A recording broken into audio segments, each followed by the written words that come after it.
শান্ত স্বরে বলল। পুলিশকে জানিয়েছো? আবির্ভাবের শান্ত স্বরে কেঁপে উঠল শেখর। ঝড় আসার আকাশ যেমন শান্ত গুমোট হয়ে যায়, আবির্ভাব ঠিক তেমনি তুতলিয়ে বলল। জি স্যার, পুলিশ এখনই চলে আসবে। আবির্ভাবের পাশে এসে বসলো, কাঁধে হাত রেখে বলল। সব ঠিক আছে ভাইয়া, তুই প্লিজ ভেঙে পড়ো না, একটু ধৈর্য ধরো। আবির্ভাব কেমন যেন চুপচাপ হয়ে গেছে। অয়নের কাঁধে হাত থেকে সরিয়ে দিল। অয়ন বিস্ময় হয়ে তাকিয়ে আছে আবির্ভাবের পানে। ততক্ষণে পুলিশ এসেছে। লাশ ফরেন্সিক তদন্তের জন্য থানায় পাঠিয়েছে ওসি সাহেব। আবির্ভাবের সাথে কিছু জরুরি কথা সেরে নিল, আশ্বস্ত করে গেছে ক্রিমিনালকে দ্রুত খুঁজে বের করবে। কুয়াশায় ঘেরা চারিপাশ, ঘাসের উপর বিন্দু বিন্দু শিশির জমা, মাকড়সার জালে বন্দি শিশির গুলো নতুন রূপ নিয়েছে, সেজেছে নতুন নানা ভঙ্গিমায়। নির্জন জায়গায় গাড়ি বড় সড়ক থেকে একটু নিচে নামানো। আবির্ভাব দু হাত বুকের উপর ভাঁজ করে দাঁড়িয়ে আছে। অয়নও পাশে দাঁড়ানো। অয়নের মনে হাজারো প্রশ্ন, যার সকল উত্তর আছে আবির্ভাবের কাছে। তবে সংশয় আর খানিক জড়তার কারণে প্রশ্ন করতে সাহসে কোলাচ্ছে না। দুজনের মধ্যে ঘোর নীরবতা। আবির্ভাব অয়নের মনের কথা যেন বুঝে নিল, মৃদু স্বরে বলল। কিছু বলবি? অয়ন যেন হাতে চাঁদ পেয়ে গেল, মনে সাহস সঞ্চয় করে ঘাড় দুলিয়ে বলল। হুম। বল তাহলে। অয়ন গলা খাকারি দিয়ে বলার জন্য প্রস্তুত নিল, জিহ্বা দিয়ে ঠোঁট ফেঁচে নিল, বলল। ভাইয়া, ফুপা ফুপি অ্যাক্সিডেন্টে মারা যায়নি? না, বাবাকে খুন করা হয়েছে। অয়ন কাঁপা কাঁপা স্বরে ফের প্রশ্ন ছুড়ল। আর ফুপির কি হয়েছিল? মা বেঁচে আছে এখনো। অয়ন ঝটকা খেল, বিস্ময় দৃষ্টিতে তাকালো আবির্ভাবের দিকে, তুতলিয়ে বলল। কি বলছো? ফুপা আর ফুপিকে তো একসাথে দাফন করা হয়েছে, ফুপি বেঁচে আছে মানে? তবে বাবার সাথে যার লাশ পাওয়া গিয়েছিল ওটা আমার মা ছিল না। অয়ন বাকরুদ্ধ, কি বলবে বুঝে উঠতে পারছে না। মাথা কেমন ফাঁকা ফাঁকা লাগছে, তুতলিয়ে বলল। ফুপি কোথায় আছে জানো তুমি? দীর্ঘশ্বাস ফেল আবির্ভাব, নির্বাক চাহনি ক্ষীণ হেসে বলল। না। তুমি চিন্তা করো না ভাইয়া, আমরা সবাই মিলে ফুপিকে ঠিকই খুঁজে বের করবো। এটা কাউকে জানানো যাবে না। মা আমার শত্রুর হাতে বন্দি, আমি এইটুকু জানি। কোথায় আছে, কেমন আছে, কিছুই জানা নেই আমার। তুই কাউকে বলবি না এসব। ঠিক আছে, তবে বনু যে তোমাকে ভুল বুঝেছে। সারাকে আমি সবটা খুলে বলবো, ওর সব ধারণা আমি পাল্টে দিব। অয়ন এগিয়ে আসলো আবির্ভাবের পাশে, কাঁধে ভরসার হাত রেখে জবাব দিল জোর গলায়। আজ থেকে এই লড়াই তোমার একার না ভাইয়া, আমি আছি তোমার পাশে। আমরা দুজন মিলে ফুপিকে উদ্ধার করব। যারা এতদিন এই নোংরা খেলে খেলে এসছে তাদের উপযুক্ত শাস্তি পাইয়ে দিতে তোমার পাশে সব সময় থাকবো আমি। আমরা দুজন নয়, আরো তিনজন আমাদের সাথে আছে, যে তিনজন ছাড়া আমি এগোতে পারতাম না কখনোই। কে কে তারা ভাইয়া? ক্রমশ প্রকাশ্য। অপেক্ষা করো, সবটা জানতে পারবি। আমরা কি এখন ওই ঠিকানা অনুযায়ী ওখানে যাব? না। কিন্তু কেন? ওটা ভুল ঠিকানা, ওখানে গেলে আমরা বিপদে পড়ব। অয়ন কৌতূহলী দৃষ্টিতে তাকালো আবির্ভাবের দিকে, বিস্ময় চোখ মুখে শঙ্কিত গলায় বলল। ওটা ভুল ঠিকানা বুঝলে কি করে তুমি? লেখাটা বের করে দেখো, রক্তের দাগ একদম শুকনো, তার মানে অনেক আগেই ওই চিঠি লেখা। আর হাতের লেখা মোহনার নয়, আমি মোহনার হাতের লেখা চিনি। তাহলে তোমার অফিসের স্টাফ যে বললো উনি মারা যাওয়ার আগে ওসব ওনার হাতে তুলে দিয়ে গেছে, আমার মাথায় তো কিছু ঢুকছে না ভাইয়া, হচ্ছেটা কি? আবির্ভাব ফের বলল। সৌরভ অনেক আগে থেকে সন্দেহের তালিকায় ছিল। ওর পিছনে লোক লাগিয়ে কাল রাতে মা বেঁচে আছে এইটুকু শিওর হতে পেরেছি আমি। কাল রাতে আমার গাড়ির বেহাল অবস্থা ওরই পাঠানো লোক করেছে। নির্জন জায়গা বেছে নিয়েছিল আমাকে খুন করে লাশ গুম করে দিবে এজন্য। কিন্তু পারল কই?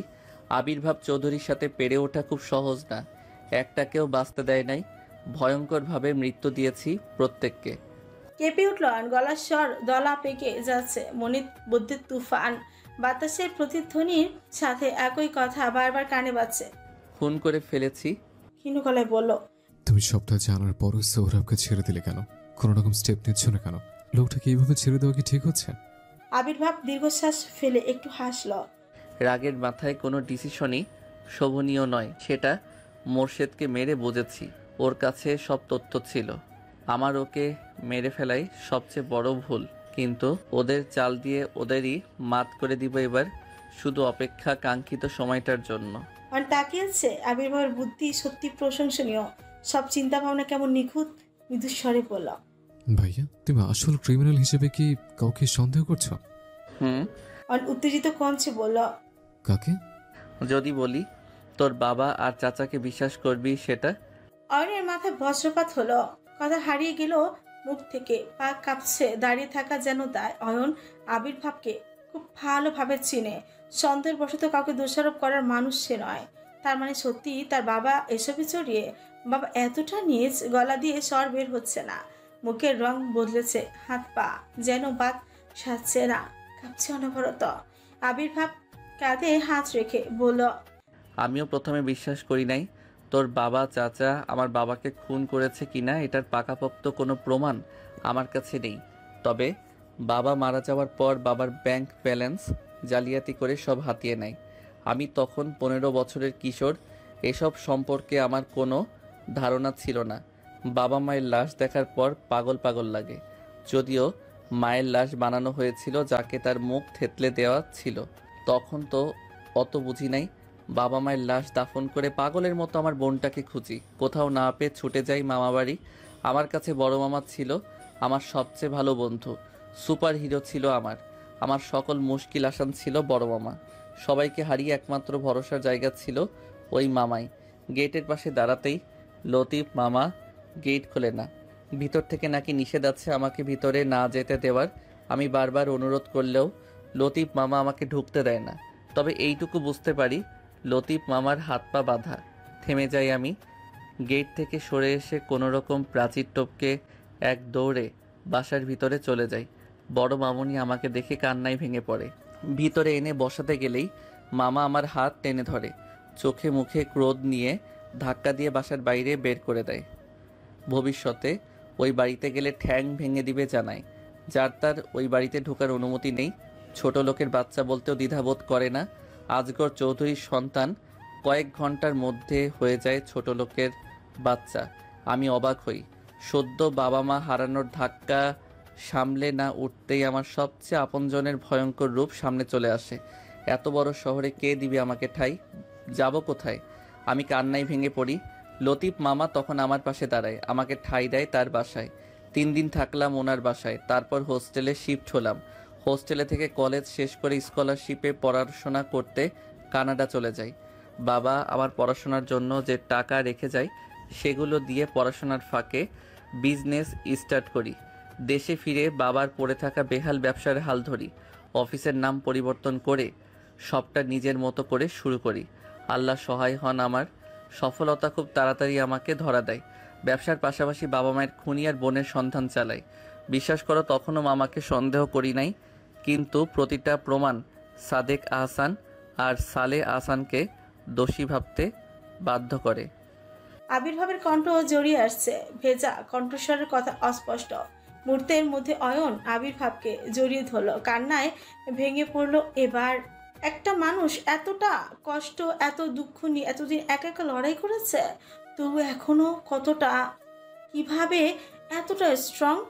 আবির্ভাবকে ছেড়ে সোজা হয়ে দাঁড়ালো অয়ন, চোখের পানি মুছে ক্রোধিত কণ্ঠে তাতে দর চেপে বলল, আমার বাবা যদি সত্যি এত বড় অন্যায়ের সাথে জড়িয়ে থাকে, আমি নিজে শেষ করে ফেলবো তাকে, মেরে ফেলবো নিজের বাবাকে।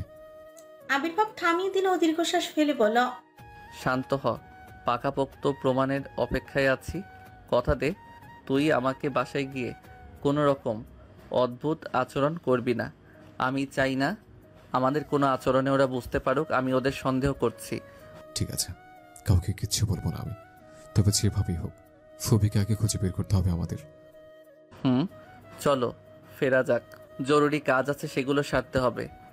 ওকে চলো, আমি যাচ্ছি তোমার সাথে। দুপুরে কুয়াশা কেটে সূর্যের আলো দেখা মিলেছে। শীতের দিনে গোসল সেরে রোদ পোহাতে দারুণ লাগে। অরুণিমা, শামিমা, সারা, ছবি আর চায়না বেগম গোসল সেরে ছাদে এসেছে রোদ পোহাতে।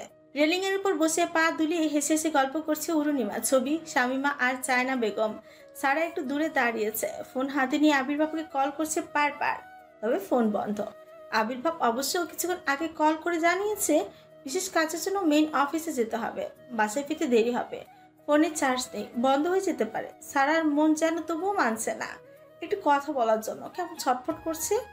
আরেকবার কল করে বিরক্ত হয়ে অপর্গীয় উচ্চারণ করল, বুঝলেন ছোট আম্মু, কে যেন আরবিভাব চৌধুরীকে বিয়ে করবে না জন্য বেঁকে বসেছিল, এখন দেখি আরবিভাব চৌধুরীকে চোখে হারায়। তাকে বলে দিন তার জামাই একজন বিজনেসম্যান, সে একটু একটু ব্যস্ত থাকবেই, বউয়ের আঁচল ধরে বসে থাকলে তো আর পোষাবে না। অরুণিমার কথা শুনে চোখ চিপে হাসছে সবাই। সারা ফ্রিকোচকে নিল, চোখ পাখি বলল, খুব পেছনে লাগা হচ্ছে আমার, তাই না? দেখলে না মানুষটা কেমন অসুস্থ অবস্থায় অফিসে গেল, একটু খোঁজ নিব না? নিবাই তো, বেশি বেশি করে নাও, ভালোবাসা যেন উতরে পড়ছে, কাছে থাকলে তো দূর ছাই কলো, এখন ভালোবাসার বাদ যাচ্ছে না। ছবি নিচে নেমে দাঁড়ালো। সারা কাছাকাছি এসে কাছে হাত রেখে বলল, একদম আমার ভাবির পিছনে লাগবেন না কেউ। আমার ভাবি না হয় একটু স্বামী ভক্তই হলো, তাই বলে তোমরা এভাবে বলবে? সারা হতাশ দৃষ্টিতে তাকলো ছবির দিকে, গুমরা মুখে বলল, তুমি আমার পেছনে লাগছো? কোথায় পিছনে লাগলাম ভাবি? আমি তো তোমার সামনে দাঁড়িয়ে কথা বলছি। সারা ক্যাবলা হেসে তাকালো ছবির পানে। দুই ভাই বোনের কথার ধরন সেম, ক্ষীণ গলায় বলল, যাও, থাকবো না তোমাদের সাথে, আমি নিচে যাচ্ছি। অরুণিমা বলল, যাও যাও, এখন তো যাবেই, এখন তো বরমাসাই বাড়ি চলে এসেছে, আমাদের সাথে গল্প করতে কি আর ভালো লাগবে? সারার মুখে হাসি ফুটলো, আনন্দে উপচে পড়ছে, উত্তেজিত কঞ্চে বলল, সত্যি এসেছে উনি? তাহলে কি আর মিথ্যা বলছি নাকি? এদিকে এসে দেখো। সারা নিচে তাকালো, আবির্ভাবের গাড়ি পার্ক করা, তার মানে সত্যি চলে এসেছে। সারা আর থামলো না, পরনের স্কার্টটা একটু উঁচু করে ধরে ছুটলো নিচে। অরুণিমা চেঁচিয়ে উঠল, এই সারা, আসতে যাও, তোমার পায়ে আবার ব্যথা পাবে। কে শোনে কার কথা? সারা আরো জোরে ছুটলো, ছাদে উপস্থিত সবাই হু হু করে হেসে উঠল। হাসি থামিয়ে সানা বেগম বলল, যাক, দুটোতে হাফ হয়ে গেলেই হলো। কতদিন এভাবে দূরে দূরে থাকবে বলো? ইমা সায় দিল চায়না বেগমের কথায়, মুখে হাসি রেখে বলল, ঠিকই বলেছেন ছোট আম্মু। ফুল স্লিভের টি শার্ট, কোনই অবধি গুটানো, মুখে লেগে আছে বিন্দু বিন্দু পানির ফোঁটা। তোয়ালি দিয়ে ঘাড় মুছে ওয়াশরুম থেকে বের হল আবির্ভাব। তৎক্ষণাৎ হুড়মুড়িয়ে রুমে প্রবেশ করলো সারহা। দরজার তীব্র শব্দে আবির্ভাব পেছনে ঘুরে তাকাতে চমকে উঠল, উত্তেজিত কঞ্চে বলল, এই তোমার পায়ে না ব্যথা, এভাবে ছুটছো কেন? সারা পাত্তা দিল না, ব্যস্ত কঞ্চে বলল, আপনার হাতের ব্যথা কমেছে কি? ঘা শুকিয়েছে কিনা দেখি। ডক্টরের কাছে গিয়ে বলেছিলাম ব্যান্ডেজ খুলে ড্রেসিং করে নিতে, করেছেন কি?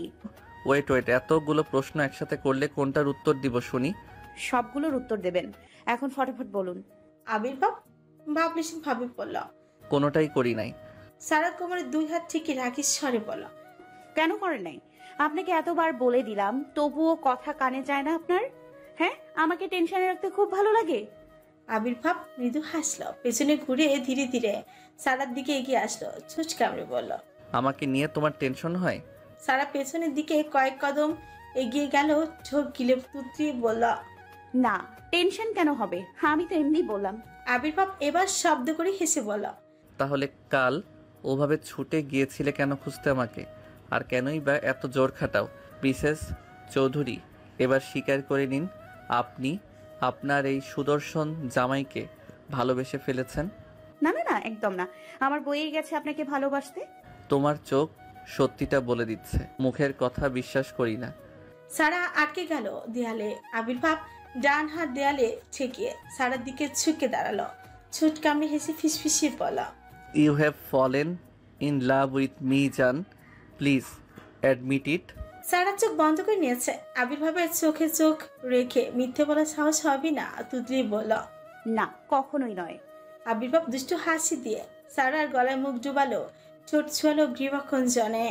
সারা নির্দ্বিধায় আবির্ভাবের টি শার্ট খামচে ধরেছে, শ্বাস দ্রুত পড়ছে, বুকের মধ্যে ড্রিম ড্রিম শব্দ, চোখ বন্ধ করে নিল আবিষে। কিছু সময় পর আবির্ভাব ছেড়ে দিতেই সারা লজ্জা আড়ষ্ট হলো, কিছুটা সামনে এগিয়ে আসলো। আবির্ভাব আসলো পিছু পিছু, নেশাত্মক কঞ্চে বলল, তুমি আমাকে ভালোবাসো, এর চেয়েও কি বড় প্রমাণ আর লাগবে? কোন প্রমাণ? কিসের প্রমাণের কথা বলছেন? এই যে আমি তোমাকে চুমু দিলাম, তুমি আমাকে ধাক্কা দিয়ে সরিয়ে দিলে না, চিৎকার চেঁচামেচি করলে না, উল্টো আমাকে আঁকড়ে ধরলে। তুমি চাইলে আমাকে ধাক্কা দিয়ে সরিয়ে দিতে পারতে, চিৎকার করতে পারতে, কিছুই করো নাই। তুমি আমাকে ভালোবাসো, সেটা ওই বৃষ্টির রাতেই বুঝেছিলাম, যদিও ওটা ইনসিডেন্ট ছিল, তবুও তুমি সেটা নিয়ে কোনো রকম সিন ক্রিয়েট করো নাই, পার্কেও করো নাই, তাহলে স্বীকার করতে এত দ্বিধা কেন? সারা আচমকা আবির্ভাবকে জড়িয়ে ধরলো, মুখ লুকালো আবির্ভাবের বুকে, খামচে ধরলো টি শার্ট।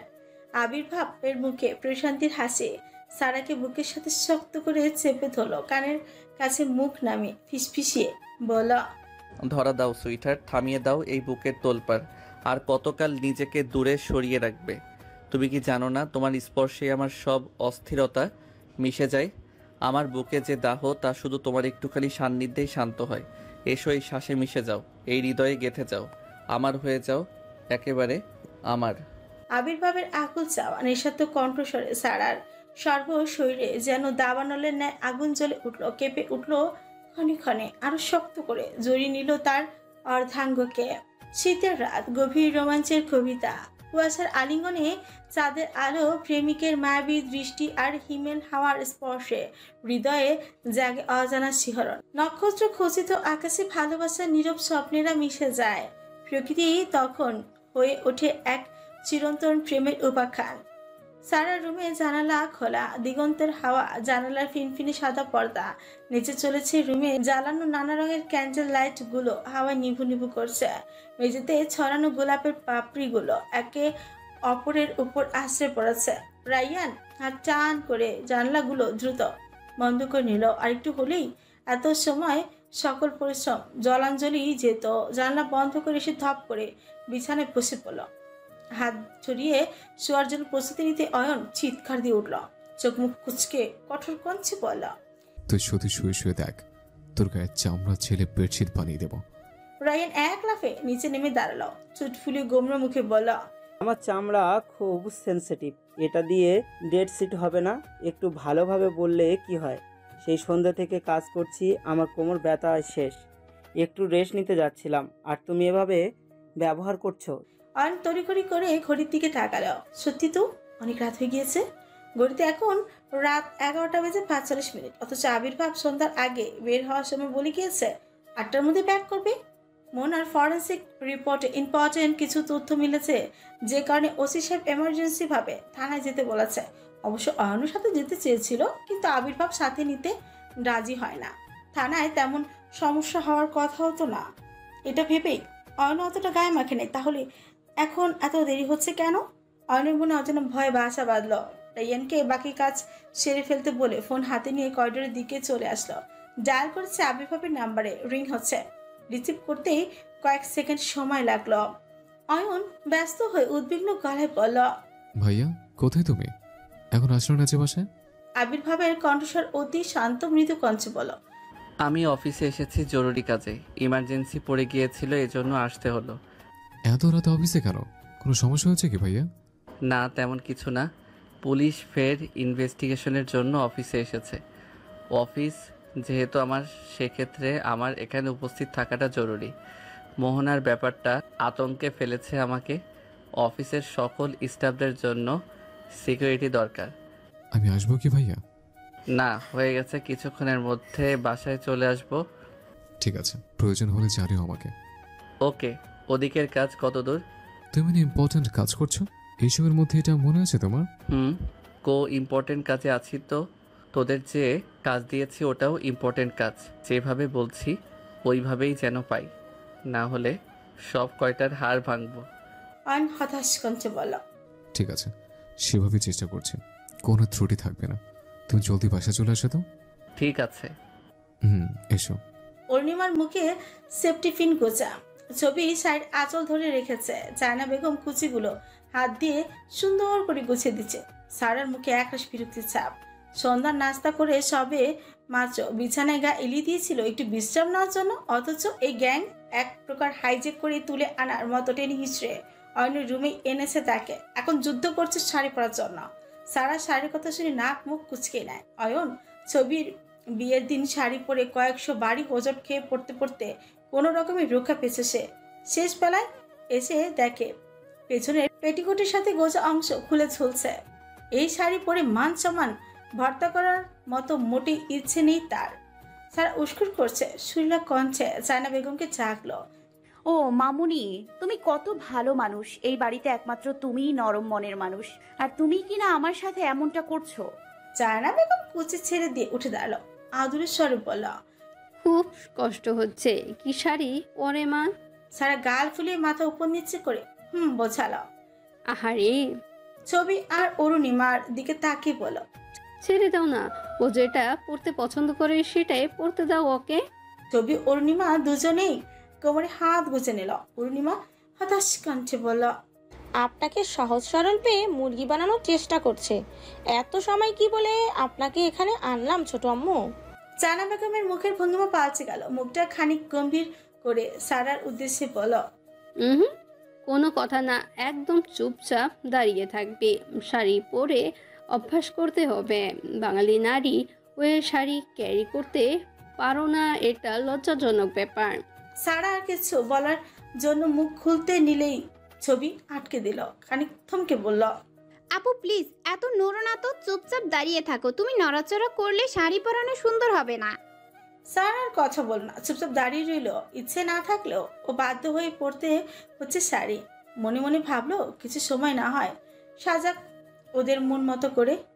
শাড়ি পরানো শেষ হতে হাতের সিম্পল গোল্ডের বালা সাথে লাল রেশমি চুড়ি পরিয়ে দিল, গলায় গোল্ডের সিম্পল নেকলেস, সামনে কিছু চুল খোলা রেখে সুন্দর করে খোপা করে বেলি ফুলের গাজরা সাথে কয়েকটা লাল গোলাপ সেট করে দিল। মুখে প্রসাদিনীর মধ্যে কেবল চোখে গাঢ় করে পরনো কাজল, ছোটে হালকা লিপস্টিক।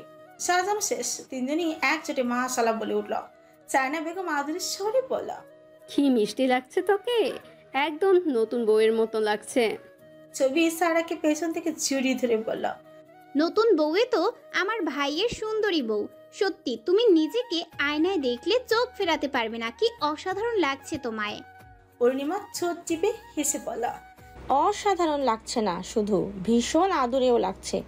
আজকে আমার ভাসুর এই রূপের আগুনে একদম ঝলসে যাবে। সারা চোখ পাকে তাকালো অরুণিমার দিকে, যুক্তি স্বরে বলল, তুমি না একদম অসল হয়ে যাচ্ছ। তোমার মুখের প্রাচীর কেমন খসে খসে পড়ছে, হুটহাট উল্টাপাল্টা কথা বের হয়ে যায়। অরুণিমা ফিসফিস করে বলল, একটু পরেই বুঝবা আমি সত্যি বলছি নাকি মিথ্যে বলেছি। চলো এবার তোমার রুমে। আজ রাত কেটে গেলে তুমিও আমার মতো একটু একটু অশ্লীল হয়ে যাবে।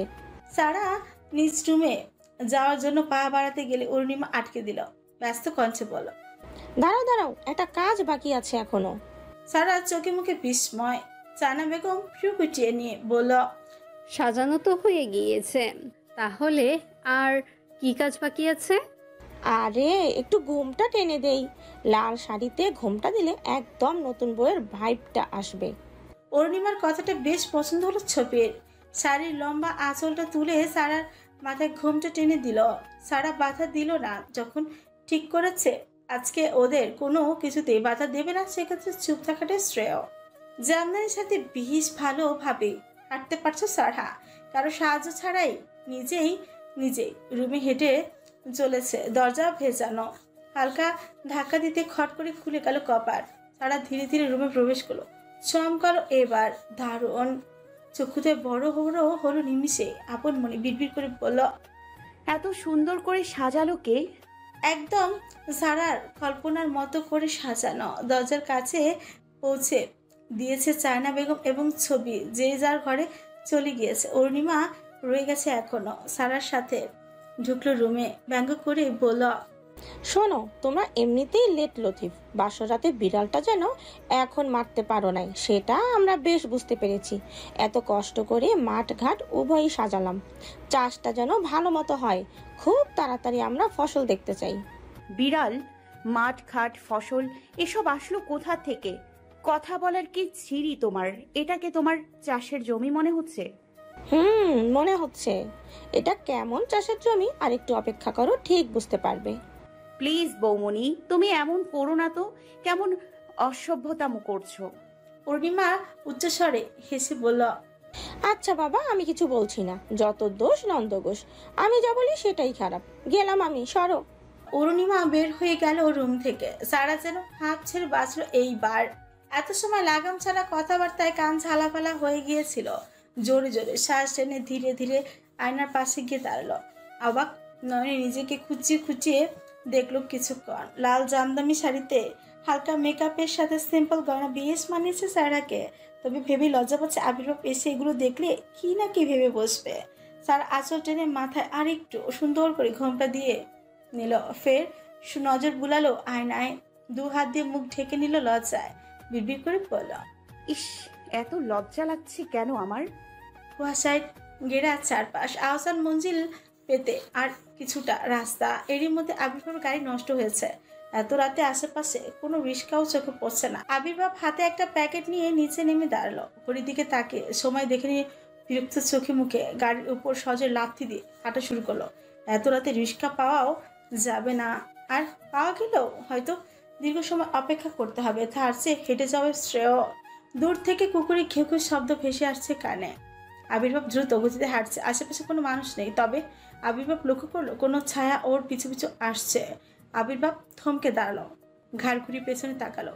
রাস্তা পাকা কেউ নেই। আবির্ভাবের মনে সন্দেহ জন্ম নিল, তবে থেমে থাকলো না। পায়ের গতি আরও আগের থেকে আরও বাড়িয়ে দিল। কয়েক মিনিট পরই খেয়াল করলো সেই ছায়াটি আবার তার পিছু নিয়েছে।